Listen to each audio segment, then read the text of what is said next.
Bismillahirrahmanirrahim. Assalamualaikum warahmatullahi wabarakatuh.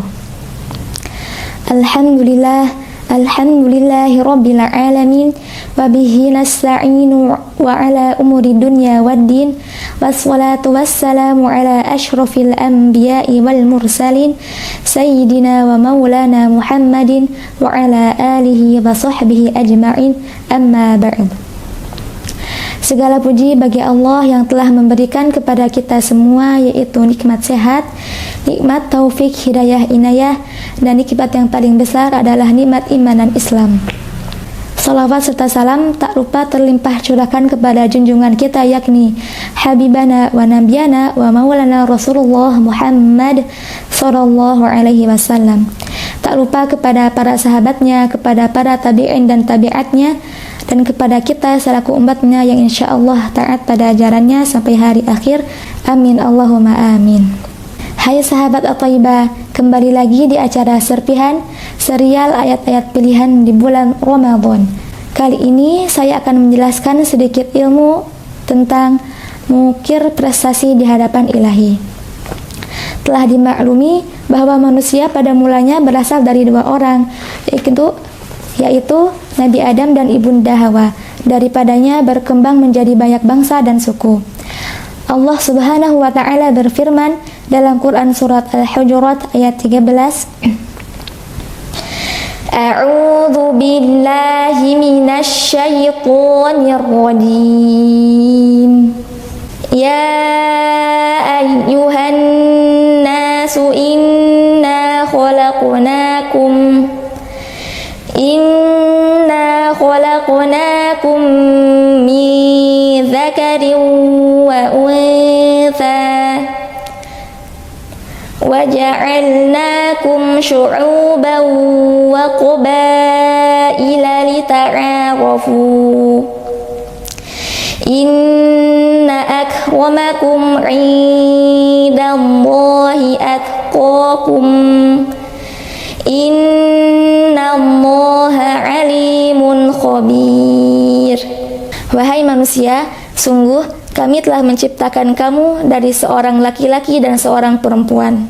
Kemudian kami jadikan kamu berbangsa-bangsa dan bersuku-suku agar kamu saling mengenal. Sungguh yang paling mulia di antara kamu di sisi Allah adalah orang yang paling bertakwa. Sungguh Allah mengetahui maha teliti. Disebutkan dalam ayat tersebut bahwa kedudukan manusia di hadapan Allah itu sama, tidak ada bedanya.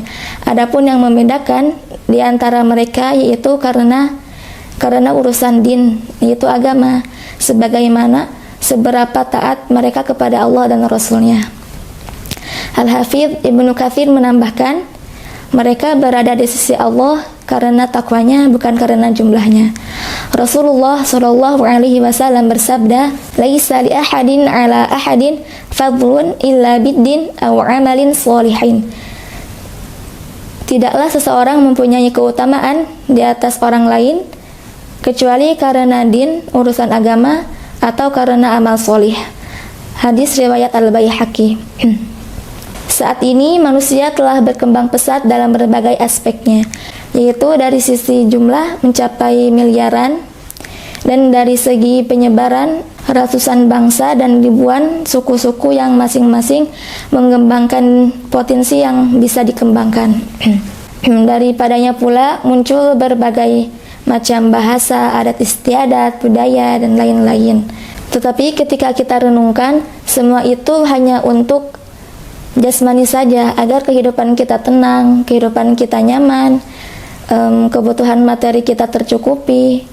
Itulah tuntutan kasat mata hidup seorang manusia. Tak pelak dari perkembangan tersebut menimbulkan rasa bangga, bahagia, puas, bahkan lebih dari itu, yaitu sombong. Sebagai contoh, negara yang maju harus merasa ditakuti oleh negara lain. Orang yang kaya merasa lebih baik daripada orang yang miskin. Orang yang mempunyai kedudukan atau jabatan tinggi merasa lebih baik dan harus diikuti oleh orang lain dengan berbagai tuntutannya. Kemudian terkadang orang yang ditakdirkan Allah mempunyai kelebihan dan orang yang ditakdirkan Allah mempunyai kekurangan, itu memaksanya untuk menyalahi ajaran agama Allah. Begitulah kecenderungan manusia dalam berbagai aspek hidupnya. Kadang atau bahkan sering tidak mempedulikan perintah atau larangan Allah, menjadi hamba taat atau maksiat.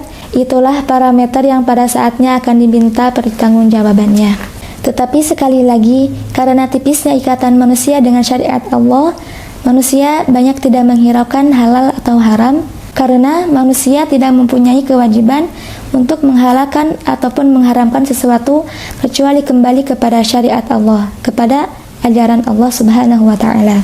Dan karena minimnya ilmu syar'i, manusia banyak terjerumus ke lembah kedurhakaan dan jatuh ke lumpur dosa. Bahkan tidak menutupi kemungkinan para pelakunya tidak merasa berbuat dosa atau bahkan bangga dengan amal dosa tersebut. Na'udzubillahi min dzalik. Jadi, prestasi manakah yang akan kita ukir?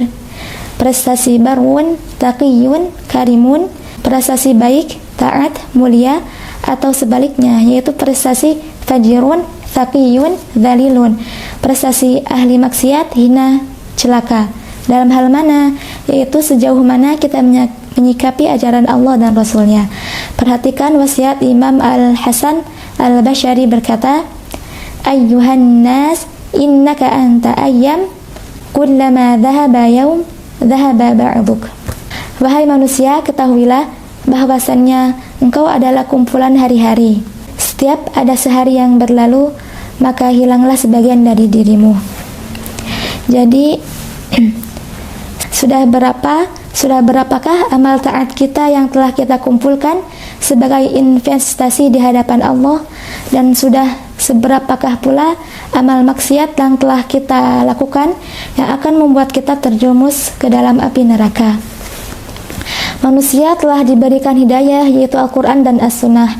Dan selanjutnya, sebagaimana kita bisa mengartikan dalam kehidupan sehari-hari. Apakah kita termasuk zalimun li nafsih, muqtasid, atau sabiqun bil khairat biidznillah? Dalam tafsirnya Al-Hafidz Ibnu Katsir, yang kesatu yaitu zalimun li nafsih adalah orang yang enggan mengerjakan kebajikan tetapi banyak melanggar apa yang diharamkan oleh Allah Subhanahu wa taala. Yang kedua yaitu muqtasid, adalah orang yang menunaikan kewajiban dan meninggalkan yang diharamkan, kadang meninggalkan yang sunnah dan mengerjakan yang makruh.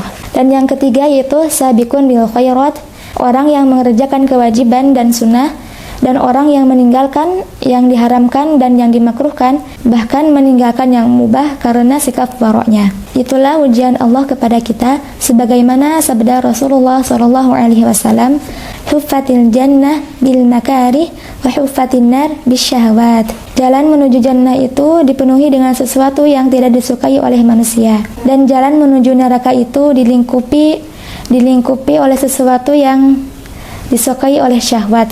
Marilah segala bertobat untuk mengukir amal taat kepada Allah dan Rasulnya. Mungkin cukup sekian yang dapat saya sampaikan. Kurang lebihnya saya mohon maaf. Akhiru kalam. Wabillahi taufiq wal hidayah. Wassalamualaikum warahmatullahi wabarakatuh. Ramadan, Ramadan, Ramadan, oh Ramadan. Ramadan is here today, so let's do good, fast and pray before Ramadan.